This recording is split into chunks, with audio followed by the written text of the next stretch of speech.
So ẹ káàbọ̀ padà sórí DDX TV. Ṣẹ́rí lónìí, ẹ mọ̀ pé mo ti ṣe fídíò kan kọjá lórí sex tàbí àwọn talk kankan tá a bára wa sọ̀rọ̀ continuation ilé ìjẹ́.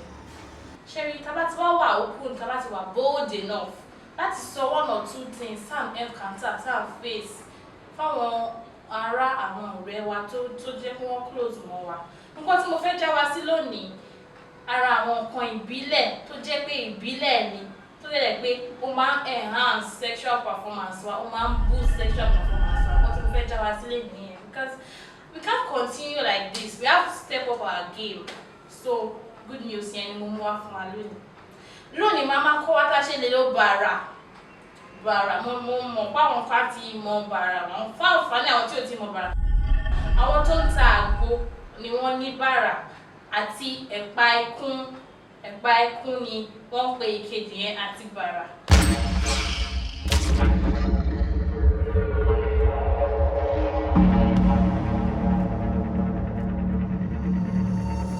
Aládùkẹ́yọ̀ wọ́n ṣe bóṣù ló yọ, Aládùkẹ́yọ̀ wọ́n ṣe bóṣù ló yọ, aṣọ tí mo ró olówó fara mọ́ lówó, gèlè tí mo wé olówó jogún ìdẹ̀ra, ṣùkùṣùkù bámbá ẹni tó bá wù kó bẹ́.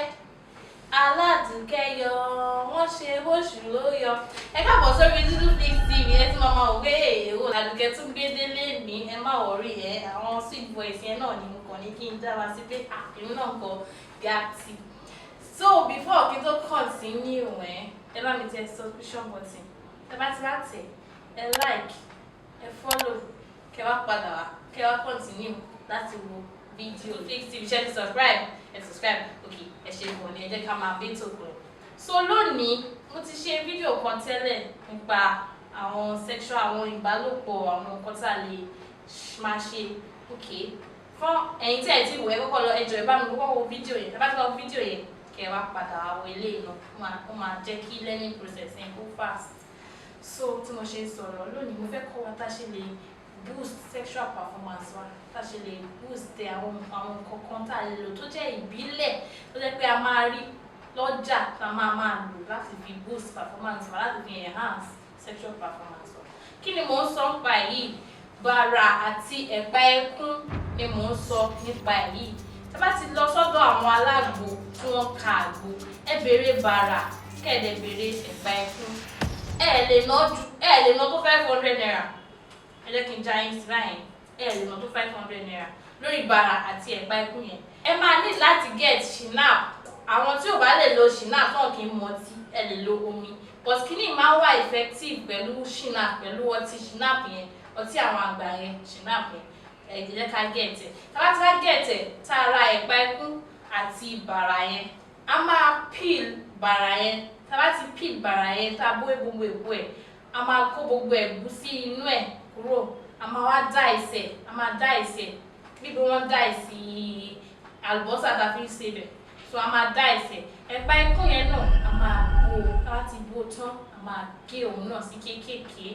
Ṣàwárí shinap yẹn, a máa ra bu díẹ̀ kúrò nínú shinap yẹn so that àwọn nǹkan tá a fẹ́ kó sínú ẹ̀ á rí bí sílẹ̀ sí. So tá bá ti wá bu díẹ̀ kúrò lára shinap yẹn, ẹ̀pà ikún tá a ti gé yẹn, bàrà tá a ti gé yẹn, the same amount of ẹ̀pà ikún tá a ti bù sí náà la máa bu bàrà yẹn sí. Tá bá ṣe bù sí náà la máa bu bàrà sí. Tá bá ṣe ń bu ẹ̀pà ikún sí náà la máa bu bàrà. So that ó máa jẹ́ pé the same content ló máa wà nínú shinap yẹn. A máa fi sílẹ̀ for some days, for 2 or 3 days kó fi toró bí àgbo náà ló ṣe rí. Ó máa flush gbogbo inú. Apart from pé ó máa flush gbogbo inú wa gan, ó tún máa boost sexual performance wa. So tá bá ti fi sílẹ̀ kó toró for like 2 or 3 days àti lè máa lò. Tó bá ti di 4th day àti lè máa lò. A máa lò láàárọ̀. Ẹ mọ ìgò shinap kékeré yẹn tó máa ń bá shinap wá yẹn, wọ́n ti ń fi sínú ẹ̀ sí. So tá bá ti bù sí láàárọ̀ àti alẹ́ ká lò. Tá bá ti kọ́kọ́ lò for 1 week, ti ẹni tí pé 7 days, sẹ́yìn náà máa ti rí pé ìyàtọ̀ ti ṣẹlẹ̀. Ṣó ti yẹ yín kan tí mo ń try láti sọ pé ẹ̀yin náà máa mọ̀ pé no, ìyàtọ̀ ti wà. Kì í ṣe ó máa fún wa ní sweetness yẹn. Ẹ understand nǹkan tí mo ń try láti já wa sí. that sweetness, that urge, ó máa wà ńbẹ̀, ẹ mọ̀. But this is actually for married people. Èmi ò lọ́wọ́ sí, mi ò mọ̀ nípa pé kíní o, but ẹ̀yin tẹ́ bá ti marry or ẹ̀yin tó bá pé serious relationship lẹ wà, nǹkan tá a lè máa fi boost relationship wa náà nìyí.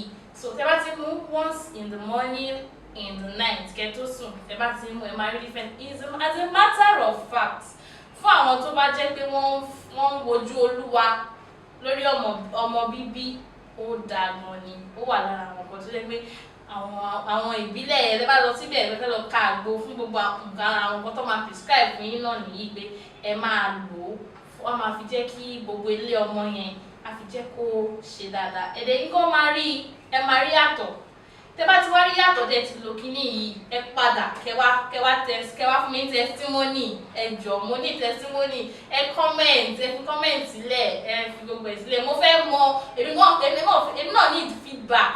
Mo fẹ́ mọ̀ tẹ́ ṣe sí tẹ́ lò. But ẹ mọ̀ lò consistently, tẹ́ bá ti lò, ẹ máa rí yàtọ̀. There's no how. Ẹ máa rí that sweetness. Mostly for women ṣá. Ọkùnrin náà lè lò, obìnrin náà lè lò.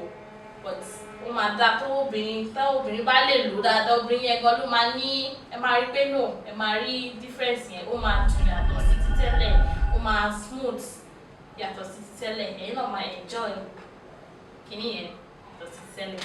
So kò ní jù báyìí lọ lórí Duduflix lénìí. Èmi Àdùkẹ́ mo wà níbí báyìí láti máa já wa sí àwọn kíní lóríṣiríṣi, kì í ṣe makeup nìkan. Àwọn kíní náà ni a little bit of this, a little bit of that, kí ẹ mọ̀ kí gbogbo ẹ máa ṣe jọlọ. Win-win, it's a win-win thing. So kò ní jù báyìí lọ lórí Duduflix. Ẹ subscribe, ẹ follow lórí Instagram, gbogbo information tí ní ìgboro lọ lórí screen yẹn. So àti máa rí wa lọ́jọ́ mi ọjọ́ rẹ̀. Ó dàbọ̀.